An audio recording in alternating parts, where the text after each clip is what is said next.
और आज हम डिस्कस करेंगे कि कैसे अपॉर्चुनिटीज का एनालिसिस करना पड़ता है, कैसे अवसर को पहचानना पड़ता है, कैसे उनका विश्लेषण करना पड़ता है।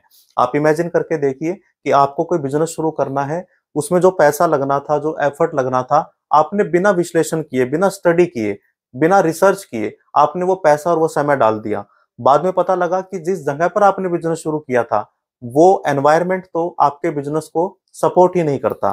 तो इन सब दिक्कतों से बचने के लिए हमारे लिए जरूरी है कि हम एक्सटर्नल फैक्टर भी देखें। हालांकि इंटरनल फैक्टर भी देखने पड़ते हैं, हमारा बिलीफ सिस्टम, हमारे स्किल, बाकी इंटरनल रिसोर्सेज। लेकिन हमारा टॉपिक है एक्सटर्नल फैक्टर के बारे में, कि बाहरी वातावरण में कौन कौन सी चीजें ऐसी हैं जो किसी स्टार्टअप से पहले हमें एनालाइज करनी जरूरी है, उनका विश्लेषण करना जरूरी है। जैसे किसी देश या किसी सिटी या किसी गांव जहां पर भी आपको बिजनेस शुरू करना है, वहां की आर्थिक स्थिति कैसी है, वहां के सोशल कंडीशनिंग कैसी है, वहां पर लाइफस्टाइल कैसा है, बहुत सारी चीजें आपको देखनी पड़ेगी। वेदर कंडीशन कैसी है। अगर मान लीजिए आपको सर्दी के कपड़ों का बिजनेस करना है और आप बिजनेस शुरू कर दो ऐसी किसी जगह पर जाकर जहां पर सर्दी पड़ती ही नहीं है, हाँ आप फैक्ट्री लगा सकते हैं, बहुत सारी चीजें अगर आपको सपोर्ट करती है कि सस्ता पड़ता है वो एक अलग बात है। लेकिन अगर आपने वहां पे जाकर अपनी दुकान खोल ली, बेचने का काम शुरू कर दिया, तो आपके लिए नुकसान हो जाएगा। तो ऐसे बहुत सारे फैक्टर हमें देखने पड़ते हैं। आज डिटेल में समझते हैं कि ये अलग अलग अपॉर्चुनिटीज का एनालिसिस क्या होता है और कैसे ये हमें बिजनेस में हेल्प करता है, स्टार्टअप में हेल्प करता है। तो चलिए पीपीटी के जरिए इसे डिटेल में समझते हैं।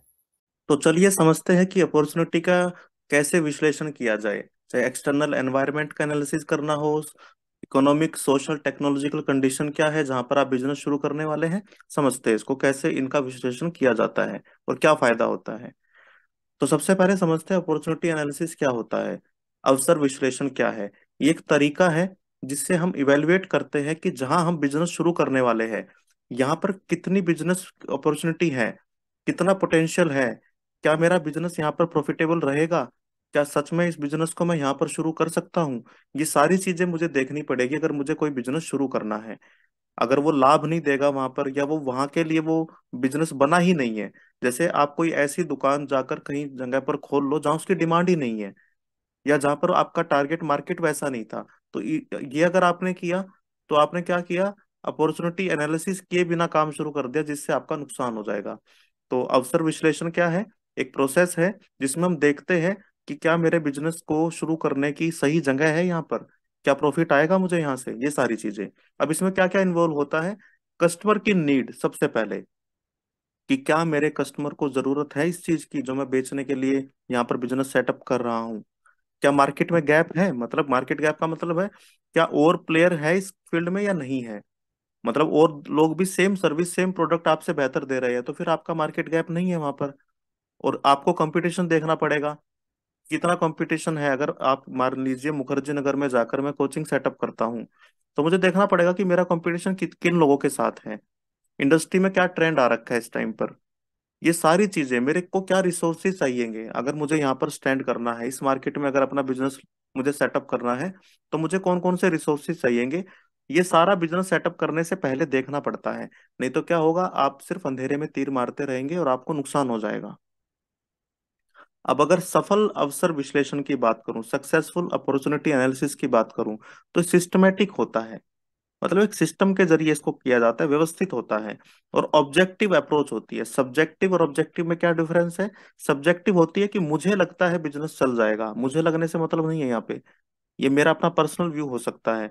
ऑब्जेक्टिविटी का मतलब है जिसमें वस्तुनिष्ठ चीज हो, व्यक्तिनिष्ठ नहीं हो, मतलब मेरे को लगता है ये नहीं, एक्चुअल में क्या हो सकता है, रियलिटी क्या है वहां पर, बिना मेरे अपने विचार ऐड हुए वहां पर क्या है ऐसा जो मुझे सच में लगता है बिजनेस हो सकता है। और दूसरी बात, मुझे देखना पड़ता है कि मुझे, मैं इस मार्केट में खड़े होने के लिए, अपना बिजनेस सेटअप करने के लिए मुझे कौन कौन से रिस्क आ सकते हैं, उन रिस्क को कैसे मैनेज मैनेज करूंगा मैं। तो सिस्टमेटिक तरीके से सारी चीजें देखनी पड़ती है, तभी आप वहां पर अपना बिजनेस सफलतापूर्वक कर सकते हैं। हालांकि जरूरी नहीं जो आपने एनालिसिस किया है वो 100% सही होगा, लेकिन आपके सामने कम से कम एक आइडिया आ जाएगा कि आपको क्या क्या करने की जरूरत है। अब इसमें कौन कौन सी चीजें आती है। सबसे पहले एक्सटर्नल एनवायरनमेंट, बाहरी पर्यावरण को आपको विश्लेषण करना पड़ता है, जिसके अंदर बहुत सारी चीजें आती है। क्योंकि अगर आपने एक्सटर्नल एनवायरनमेंट नहीं देखा और आपने बिजनेस शुरू कर दिया, तो बहुत सारी चीजें आपके खिलाफ जा सकती हैं। जैसे आपको पॉलिटिकल कंडीशन देखनी पड़ेगी, कि मैंने बिजनेस सेटअप किया है, तो राजनीतिक पॉलिसीज कैसे बनती है, मेरे बिजनेस के फेवर में है कि नहीं है, क्या कल को पॉलिसी चेंज हो जाएगी तो मेरा बिजनेस कहाँ तक उस पर इम्पैक्ट पड़ सकता है, इकोनॉमिक कंडीशन क्या है, आर्थिक स्थिति क्या है इस पूरे एरिया की जहां पर मुझे बिजनेस शुरू करना है, सोशल स्टेटस क्या है लोगों का, कल्चर उसके कौन से फॉलो करते हैं। जैसे मान लीजिए आपको कोई ऐसा बिजनेस शुरू करना है जो कल्चरल फैक्टर से बहुत इन्फ्लुएंस हो सकता है, तो आपको ध्यान में रखना पड़ेगा। टेक्नोलॉजिकल चेंजेस क्या क्या आए हैं, जिस जगह पे मुझे बिजनेस शुरू करना है वहां पे कौन कौन सी तकनीक है, कौन कौन सी तकनीक मेरे काम आ सकती है, कौन सी तकनीक मेरे कंपटीशन में जो लोग बैठे हैं उनके पास है, लीगल फॉर्मेलिटीज क्या होगी। मतलब ऐसा तो नहीं कि बिजनेस शुरू करने के से पहले ही मुझे सारा पैसा अपना लीगल फॉर्मेलिटीज में डालना पड़ेगा, मेरा पूरा एफर्ट वहां निकल जाएगा। एनवायरमेंटल फैक्टर्स क्या है, कंडीशन क्या है, वेदर कंडीशन हो गई, बहुत सा। अगर आपको कोई ऐसा बिजनेस शुरू करना है, मान लीजिए मुझे ऑर्गेनिक फार्मिंग का बिजनेस शुरू करना है, तो मुझे देखना पड़ेगा जिस जगह पर मुझे वो फार्मिंग करनी है वहां पर वेदर कंडीशन क्या है। ऐसा तो नहीं कि मैंने बस किसी की सुनी और शुरू कर दिया और पता लगा कि वेदर कंडीशन मेरे फेवर में नहीं थी। तो बहुत सारी चीजें एक्सटर्नल एनवायरनमेंट में आती है। इन सब चीजों को अच्छे से अगर आप देख लेंगे तो आप अपॉर्चुनिटीज को आइडेंटिफाई कर पाएंगे, और साथ के साथ कहाँ पर आपको खतरा है, थ्रेट्स कहाँ पर आ सकते हैं, कहाँ पर आपको ये लगता है कि मुझे रिस्क लेना पड़ सकता है, वो भी आपको पता रहेगा। पहले से आप उसके लिए प्रिपेयर रहेंगे, एटलीस्ट मेंटली प्रिपेयर रहेंगे। अब ये ऑनगोइंग प्रोसेस है, ऐसा नहीं कि एक बार कर दिया और बात खत्म हो गई। आपको अप टू डेट रहना पड़ेगा, जो जो चेंजेस आ रहे हैं एक्सटर्नल एनवायरनमेंट के अंदर, सरकार बदल रही है, पॉलिसी बदल रही है, वेदर कंडीशन चेंज हो रही है, टेक्नोलॉजिकल इनोवेशन आ रहे हैं, सोशल कंडीशनिंग बदल रही है, सोशल स्टेटस बदल रही है लोगों के, बहुत सारी चीजें आएंगी जिससे आपको अप टू डेट रहना पड़ेगा। तो हम लास्ट में कह सकते हैं कि अगर आपने अच्छे से बढ़िया एक्सटर्नल एनवायरनमेंट का एनालिसिस किया है तो बड़ा है, आपको ये सहायता दे सकता है आपकी इफेक्टिव स्ट्रेटेजी बनाने के लिए, कि कौन कौन सी रणनीति आपके लिए सही रहेगी, और आपको ये पहचानने के लिए कि कौन कौन सी चीजें हैं जो आपके खिलाफ जा सकती है। अगर आपको कंपटीशन में बना रहना है तो आपको उन चीजों को पहले से ध्यान में रखना पड़ेगा। और एक सफल उद्यमी ये काम करके चलते हैं, बाद में नहीं होता ये काम आपको पहले से करना पड़ता है और ऑनगोइंग चलाना पड़ता है, हमेशा चलता रहेगा ये। अब पहले समझ लेते हैं इकोनॉमिक एनालिसिस क्या है, यानी आर्थिक विश्लेषण। जहां भी आपको बिजनेस शुरू करना है वहां पर देखना पड़ेगा कि कंडीशन क्या है इकोनॉमिक, वहां पर ट्रेंड्स क्या है, लोगों के पास पैसा आ रहा है या उनके पास से पैसा जा रहा है, उनकी मंथली इनकम कितनी इंक्रीज हुई है उस कंट्री की, उस जगह की, महंगाई दर क्या है वहां पे, इंटरेस्ट रेट घटे है कि बढ़े है, एम्प्लॉयमेंट है अनएम्प्लॉयमेंट है। मतलब अगर आपको एम्प्लॉयमेंट है ज्यादा तो आपको फायदा होगा, सीधी सी बात है, अगर आपका बिजनेस कोई प्रोडक्ट बेचने का है। लेकिन मान लीजिए आपका बिजनेस कोई ऐसा है जिसमें आपको लोगों को प्लेसमेंट देनी है, तो आपको वहां फायदा होगा जहाँ पे अनएम्प्लॉयमेंट हो। तो देख कर चलना है आपको कि मेरा बिजनेस किस लेवल का है और मुझे किस तरह की कंडीशन हेल्प करेगी, कितना कस्टमर मेरे खर्च करते हैं, कितना इन्वेस्ट करते हैं, कितना वो उनके आसपास की जो चीजें हैं वो प्रभावित करती है उनको स्पेंड करने में या इन्वेस्ट करने में। तो सारी चीजें आपको देखनी पड़ेगी। अगर आपने ढंग से किया तो आप जो है रिस्क ले पाएंगे, कैलकुलेटिव रिस्क ले पाएंगे। मार्केट की डिमांड और उसके कंज्यूमर के बिहेवियर के हिसाब से आप अपनी स्ट्रेटेजी बदल पाएंगे कि मार्केट की डिमांड क्या है, कंज्यूमर बिहेवियर क्या है। तो इसको ढंग से करेंगे तो रिस्क आप अच्छे से मैनेज कर पाएंगे, और आप अपनी अपॉर्चुनिटीज को ढंग से प्रबंधन उनका कर पाएंगे। आप सीख पाएंगे कि कहाँ पर मुझे कितना पैसा डालना है, कितना नहीं डालना है। ऑनगोइंग प्रोसेस है, ये सब में आएगा ये वाला पॉइंट। ऑनगोइंग है, अप टू डेट रहना पड़ेगा। एक बार करने के बाद खत्म नहीं होता काम, अप टू डेट रहना पड़ता है। अब सोशल एनालिसिस करना पड़ता है आपको, यानी सामाजिक विश्लेषण, जिसमें हमें देखना पड़ता है कि समाज, सोसाइटी की बिलीफ सिस्टम क्या है, माइंडसेट क्या है, कल्चरल फैक्टर क्या है वहां पर। अगर मान लीजिए मुझे कोई ऐसा बिजनेस शुरू करना है जो आप समझिए कि एग से रिलेटेड है, और मैं कहीं ऐसी जगह पे शुरू कर रहा हूँ जहाँ पे कल्चरल फैक्टर मुझे फेवर में नहीं है वहाँ के, तो मेरा बिजनेस वहां पर इम्पैक्ट होगा, उस पर सीधा प्रभाव पड़ेगा उसका। तो अगर आपको कुछ भी चीज शुरू करनी है, बिजनेस शुरू करना है, तो आपको देखना पड़ेगा कि कल्चरल फैक्टर क्या है वहाँ के। अगर आपको बहुत ही डिजाइनर कपड़ों का बिजनेस शुरू करना है और आप गांव में जाके शुरू करेंगे उसके, तो कल्चरल फैक्टर आपके फेवर में नहीं है, सोशल कंडीशनिंग आपके फेवर में नहीं है, तो ये आपको देखना पड़ेगा। और ये भी देखना पड़ेगा लाइफस्टाइल ट्रेंड कैसे चेंज हो रहे हैं, क्या क्या चीजें हैं जो कंज्यूमर बिहेवियर में भी चेंज हो रही है, इस पूरी सोसाइटी में क्या ऐसी चीज है जो चेंज हुई है जहां से मेरा बिजनेस निकल सकता है, मैं गैप पकड़ सकता हूँ, ये आपको देखना पड़ेगा।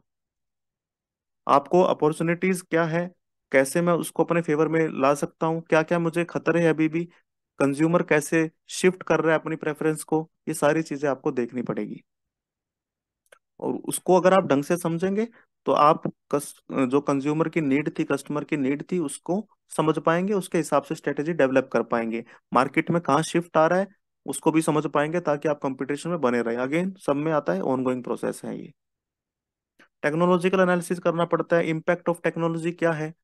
नई नई चीजें आ गई, एडवांस वर्जन आ गए हर चीज के, कैसे लोगों के पास अब टेक्नोलॉजी पहुंच गई है, गांव तक पहुंच गई है। तो उनका क्या चेंजेस आया, उनके बिहेवियर में क्या चेंजेस आया, उससे मेरे बिजनेस पर क्या इम्पैक्ट पड़ सकता है, तो ये आपको देखना पड़ेगा। ऑटोमेशन हो गया है बहुत सारी चीजों का, डिजिटल हो गई है बहुत सारी चीजें, आर्टिफिशियल इंटेलिजेंस आ रही है, डेली कुछ ना कुछ नया इनोवेशन आ जाता है। चैट जीपीटी एक बड़ा इनोवेशन है, गूगल ने भी लॉन्च कर दिया। तो सबने अपना अपना एक आर्टिफिशियल इंटेलिजेंस की तरफ ध्यान देना शुरू कर दिया, बड़ी बड़ी सब कंपनियों ने। उससे मेरे कंज्यूमर बिहेवियर में क्या इम्पैक्ट पड़ा है, मार्केट में क्या क्या चीजें चेंज हुई है, ये आपको देखना पड़ेगा। ये आपको हेल्प करेगा कि कहाँ पर आपको अपॉर्चुनिटी है, कहाँ पर आपको थ्रेट्स है। मतलब आपके कंपटीशन में जो लोग हैं वो कहाँ अभी भी पीछे है, जहां मैं उसको इनोवेशन टेक्नोलॉजी का लाके अपने उस बिजनेस को आगे बढ़ा सकता हूँ। जैसे अब जब कोविड आया तो जो कोचिंग सेंटर ऑफलाइन थे, उन्होंने तुरंत ऑनलाइन रिकॉर्डिंग करके वीडियो बना के अपने कोर्सेज लॉन्च कर दिए, वो आगे निकल गए। अन अकेडमी बहुत पॉपुलर हुआ उसी टाइम पर जब कोविड था। और बहुत सारी कंपनी आई जो उसी टाइम पर फेमस हुई। बहुत सारे यूट्यूबर उस टाइम पर फेमस हुए, तो वो टेक्नोलॉजिकल एनालिसिस कर गए। वो भले उनको पता ना हो, लेकिन उन्होंने कर लिया और वो उसके हिसाब से वो आगे निकल गए। आप अपनी स्ट्रेटेजी बना पाएंगे, कैसे आप टेक्नोलॉजिकली एडवांस बने, कैसे आप अपने आप को भी ऑटोमेशन पर लेकर जाए, ताकि आपका जो कंज्यूमर बिहेवियर चेंज हुआ है तकनीकी की वजह से, वो आपके फेवर में चला जाए। अप टू डेट हमेशा रहना पड़ता है, हर एनालिसिस में आपको अप टू डेट रहना पड़ेगा, ऑनगोइंग प्रोसेस है। जो बड़ी बड़ी कंपनियां, उनमें पूरा एक डिपार्टमेंट होता है जिसका काम सिर्फ यही विश्लेषण करना ही होता है कि क्या क्या चेंजेस आ रहे हैं, अलग अलग फैक्टर, और उनके हिसाब से कैसे हम अपने प्रोडक्ट, अपनी सर्विस को चेंज कर सकते हैं। तो ये हमारा आज का टॉपिक था। तो कोई सवाल आपका है कमेंट सेक्शन में जरूर पूछिए, कैसी लगी वीडियो फीडबैक भी दीजिए। और आप जितने भी स्टूडेंट आपके हैं, आपके जानकार है, दूसरे कॉलेजेस के भी जानकार हैं आपके, जिनके पास ये पेपर लगा है, उनके साथ भी शेयर कीजिए। नए हैं चैनल पर तो सब्सक्राइब जरूर कर लीजिए। Thank you very much.